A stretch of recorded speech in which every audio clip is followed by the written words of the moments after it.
Look at this essay that they published that remains on their website to this very day. It's written by Ida Auken, World Economic Forum thinker and politician. I'm going to read it to you. Welcome to the year 2030. Welcome to my city, or should I say, our city. I don't own anything. I don't own a car. I don't own a house. I don't own any appliances or any clothes. It might seem odd to you. Yeah, it does, sister. But it makes perfect sense for us in this city. Everything you considered a product has now become a service. We have access to transportation, accommodation, food, and all the things we need in our daily lives. One by one, all these things became free. So it ended up not making sense for us to own much. First, communication became digitized and free to everyone. Huh? You think it's free? Sure, it's free. Like Facebook is free. But how can Facebook be worth close to $1 trillion in market capitalization if it's free? Then, when clean energy became free, things started to move quickly. Transportation dropped dramatically in price. It made no sense for us to own cars anymore because we could call a driverless vehicle or a flying car for longer journeys within minutes. We started transporting ourselves in a much more organized and coordinated way when public transport became easier, quicker, and more convenient than the car. Look at this dystopian blather. No more homes, no more families, no more property, just ants in a colony. In our city, we don't pay any rent because someone else is using our free space whenever we do not need it. My living room is used for business meetings when I am not there. When AI, that's artificial intelligence, and robots took over so much of our work, we suddenly had time to eat well, sleep well, and spend time with other people.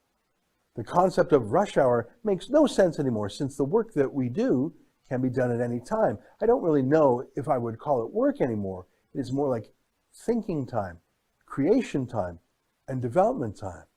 For a while, everything was turned into entertainment, and people did not want to bother themselves with difficult issues.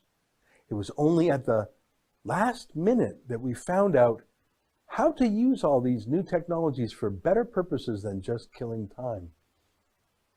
Really, but the World Economic Forum doesn't actually tell us what those purposes are or how they will work or what was necessary. Maybe they're talking about this bizarre ant colony life, or maybe they're talking about, I don't know, just going to throw it out there, communism. That's, I think, the closest thing we've heard described so far. But let me show you the dark side here. And this is the World Economic Forum. Near the end, they say this: once in a while, I get annoyed about the fact that I have no real privacy. Nowhere I can go and not be registered. I know that somewhere, everything I do, think, and dream of is recorded. I just hope that nobody will use it against me. All in all, it's a good life. All in all, it's a good life, much better than the path we were on. Really. Where it became so clear that we could not continue with the same model of growth. We had all these terrible things happening: lifestyle diseases, climate change, the refugee crisis, environmental degradation, completely congested cities, water pollution, air pollution, social unrest and unemployment. We lost way too many people before we realized that we could do things differently. What do you mean we lost people? Is this some after the revolution talk now? What are you talking about? They never quite come out and say what they're doing differently or what their new way is, other than no property, no privacy. Pretty clear on that, aren't they? No property, no privacy. No property, no privacy. No jobs, no homes. Everything is owned by someone else. This is their best life they're offering you. I think that combination of big government control and big government spending matched with no local democracy and no capitalism, I think that's called high-tech communism and globalism. And I think that's Justin Trudeau's plan.